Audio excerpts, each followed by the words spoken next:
All right, welcome back, everybody. My name is Tim. This is another Real Ideal Gear review, and today we're looking at the F91, the legend, the mini Casio, the watch that has got so many people all wrapped around its finger.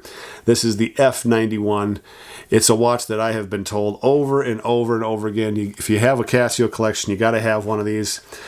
I've never been a fan of the F91, even from a distance, and I thought, all right, so in order to make this kind of a fair presentation of the watch, I'm going to have to go out and buy this $15 watch. Massive investment, I get it, but it needs to happen, so I went out and bought one. And we're going to go through the 5 things that we typically go through, which are size, fitment, finish, accuracy, legibility, and lume, or in this case, it'll be light, and then we'll have some general recommendations and conclusions at the end. So let's start off with size. This watch is unbelievably light. This is, as advertised, you're not going to find a more comfortable watch to wear than the F91. It just doesn't take up much real estate on your wrist. It's lightweight, it's small, no questions asked. That's what this watch does really, really well. The size of this watch is phenomenal. I think this is a watch that is probably too small for me. When it comes down to the length of the strap, I'm getting towards the end of the strap, and I have an above average size wrist. So I think the people with larger wrists than me, it's questionable whether or not this watch is going to be for you. So as far as who is this watch designed for, it is definitely designed for people who are probably smaller structured than me when it comes down to the wrist size that you have. So if you're looking for a small watch that will fit small wrists, this is the watch for you for sure. This is a great fit for people with small watches. I think the proportions of this watch fit better on a smaller wrist anyway. I'm not a huge fan of the proportions itself, and there's a few other things about this watch I'm not a fan of. But as far as the overall size, it leans towards more of the smaller size wrists. So let's go to the fitment. Again, the strap is just too short for me, and this is because the watch is put on my wrist. So if it's on your wrist, it may be different. Keep that in mind, that the overall fitment is going to be more towards that smaller wrist size. Great gift for kids. I think this is probably the watch that a lot of kids in elementary age certainly could wear easily because it just fits the smaller wrist for sure.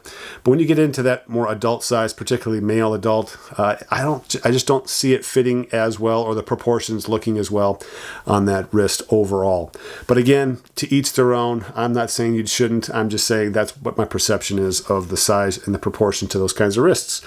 So what about the finish? Classic Casio finish, matte black case. You have the matte black resin strap. You've got the classic Casio strap issue that I can't stand it. The holes are just a little bit too close together. Get them just a little bit further apart, put one extra hole in there, and it makes the adjustment more refined so that you can finally tune that watch onto your wrist. So to me, the Casio strap is still the same issue. The holes are just a little bit too far apart. What about accuracy? Well, you've got the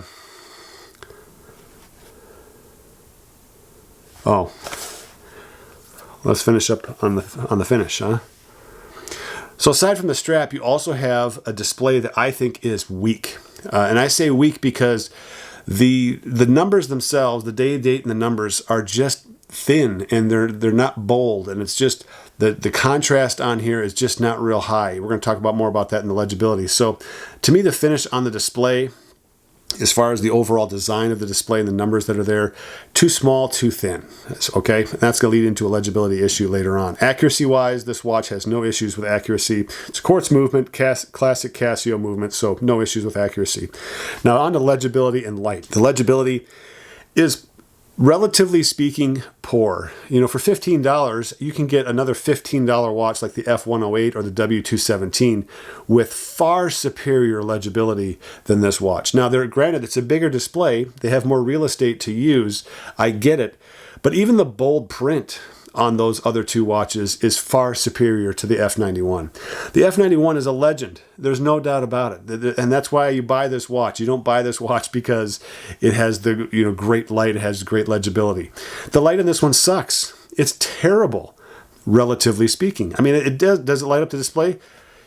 Yeah, kind of. But I would not choose this watch with two other watches that I've just recently reviewed, but with two other watches in the same ballpark money-wise, the F108 and the W217, those two watches are far superior when it comes down to legibility and the light. The light on the 217 is incredible. The light on the F108 is 10 times better than the light on this watch. So those are the function sides of this. Like, if you're going to buy this watch, you're probably buying it for the legendary status. You got to have the F91 in your collection because it's that legendary watch, kind of like the Back to the Future Casio calculator watch. I wouldn't get that model. I get the updated model, okay? And in the same way, I'm not going to recommend this watch because this watch, to me, functionally, it's terrible. I don't like it at all.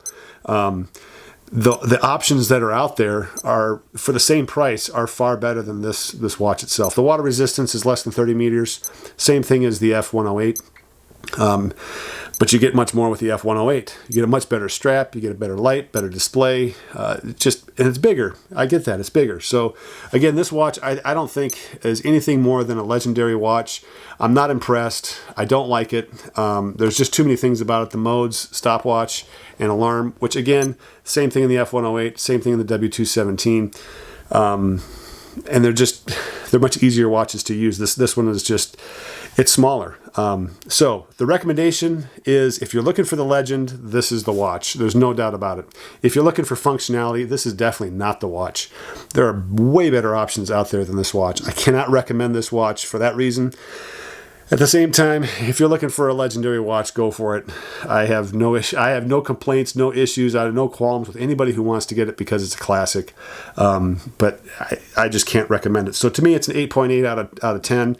I'm not interested in this watch at all. I will probably never wear this watch again. It did cost me $15 to buy a watch I'll never wear again. So unfortunately, that's the way it is. The pushers on here, I didn't mention the pushers on here are good. I like them. They stick out a little bit. That's one good thing about it. Yeah, the size and the pushers. That's pretty much it. So I don't recommend it for my tastes. Not at all. 8.8 out of 10. Put your comments down below. Let's talk about this cordially. If you do disagree, keep everything cordial and straightforward. We can absolutely have a great conversation about it. But if you have any comments about the F91, or maybe there's some mods, or maybe, Tim, you just need to put your glasses on and stop whining. Okay, fine. Put it down in the comments. Let's have a good conversation. My name's Tim. This has been another Real Ideal Gear Review. We'll catch you guys next time.